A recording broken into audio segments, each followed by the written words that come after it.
કેમ છો મારા ખાવાના શોખીન મિત્રો? સ્વાગત છે તમારું વારું પાણીમાં.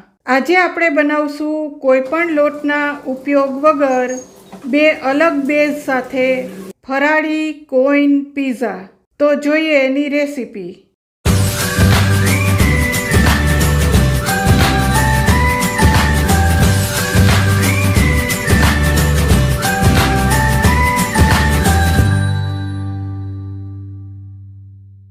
આ મેં મીડિયમ સાઇઝના 6 બટેટાને બાફીને ફોલી લીધા છે.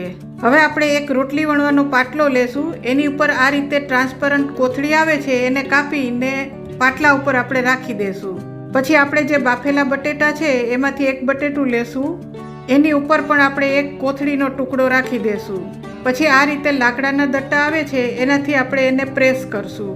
પછી આ એક પેનમાં મેં તેલ લગાવીને રાખી છે. આપણે જે બટેટાને પ્રેસ કરેલું છે એને આપણે લઈ અને આ પેનમાં સીધું જ મૂકી દેશું. આપણે એને બહુ પતલું નથી કરવાનું, થોડું જાડું જ રાખશું. પ્રેસ કર્યા પછી જેવો શેપ આવે એવો નેચરલ આપણે અનઇવન શેપ જ રાખશું. ફરીથી બીજું બટેટું લેશું અને ફરીથી એને પણ પ્રેસ કરી લેશું અને પેનમાં મૂકતા જશું. આ રીતે બધા બટેટાને આપણે પ્રેસ કરી લેશું.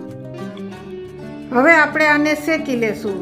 ધીમા તાપે 5 મિનિટ સુધી આપણે એને શેકાવા દેશું. 4 મિનિટ પછી આપણે આની ઉપર તેલ લગાવી લેશું.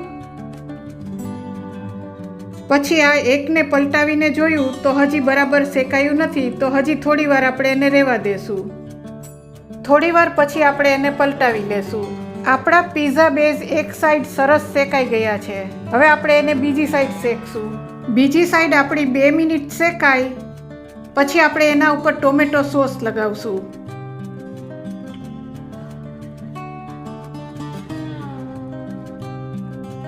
એની ઉપર આપણે થોડું મીઠું છાંટશું, કારણ કે આપણે બાફેલા બટેટાને સીધા પ્રેસ કરેલા છે, એમાં કોઈ જાતનો મસાલો કરેલો નથી. એની ઉપર થોડો મરી પાવડર છાંટશું. પછી આ મેં મોઝરેલા ડાઈસ ચીઝ લીધું છે. આ ચીઝનું આપણે ઉપર જાડું લેયર કરશું. પછી આ મેં ડુંગળી, ટમેટા અને કેપ્સિકમના ટુકડા લીધા છે. એને આપણે ચીઝ ઉપર મૂકશું. જો તમે ફરાળમાં ડુંગળી ના ખાતા હોય તો સ્કીપ કરવી. પછી 1 મિનિટ માટે એને ઢાંકી દેશું, જેથી આપણું ચીઝ સરસ મેલ્ટ થઈ જાય. 1 મિનિટ પછી ખોલશું. આપણું ચીઝ સરસ મેલ્ટ થઈ ગયું છે. હવે એની ઉપર આપણે થોડા ચીલી ફ્લેક્સ છાંટશું. બીજી સાઈડ પણ આપણા પિઝા 5 મિનિટ શેકાઈ ગયા છે. હવે આપણે ગેસને બંધ કરી અને સર્વિંગ ડીશમાં લઈ લેશું. તો તૈયાર છે આપણા મિની પિઝા. આપણે એક તોડીને પણ જોશું. છે ને મસ્ત. હવે આપણે બીજી રીતે પિઝા બેઝ બનાવવા માટે ફરીથી આપણે બાફેલા મીડિયમ સાઇઝના 6 બટેટા લીધા છે. એનો આપણે છૂંદો કરી લીધો છે. એમાં આપણે સ્વાદ પ્રમાણે મીઠું અને 1 ચમચી મરી પાવડર નાખશું. જો તમારે તીખું ઓછું કરવું હોય તો મરી પાવડર ઓછો નાખવાનો. આ બધી વસ્તુને આપણે મિક્સ કરી લેશું. આ મિક્સ કરેલા મસાલામાંથી આપણે થોડો નાનો લૂવો લેશું અને આ રીતે ગોળ વાળી લેશું. આ રીતે ગોળ વાળી અને પ્રેસ કરી લેવાનું અને આ રીતે ગોળ પેટીસ જેવું બનાવી લેવાનું.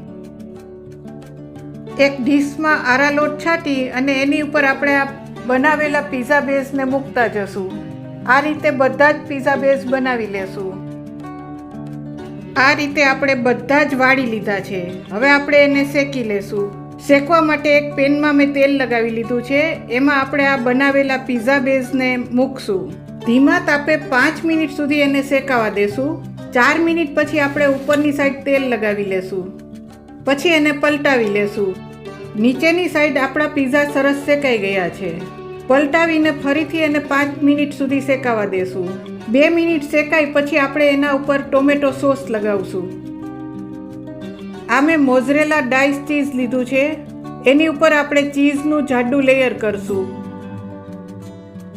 પછી આ ડુંગળી, ટમેટા અને કેપ્સિકમના ટુકડા લીધા છે. એને એની ઉપર મૂકશું. જો તમે ડુંગળી ના ખાતા હોય તો સ્કીપ કરવી. ફરીથી ઉપર થોડું ચીઝ નાખશું. એની ઉપર થોડા ચીલી ફ્લેક્સ છાંટશું. 1 મિનિટ માટે ઢાંકી દેશું, જેથી આપણું ચીઝ સરસ મેલ્ટ થઈ જાય. 1 મિનિટ પછી આપણે ખોલશું. જો ચીઝ મેલ્ટ ના થયું હોય તો થોડીવાર ફરીથી ઢાંકી દેવું. આપણું ચીઝ સરસ મેલ્ટ થઈ ગયું છે અને નીચેની સાઈડ પણ સરસ શેકાઈ ગયા છે.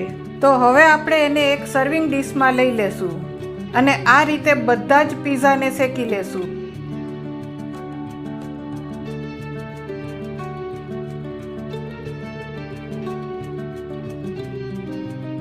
તો તૈયાર છે આપણા ફરાળી કોઈન પીઝા.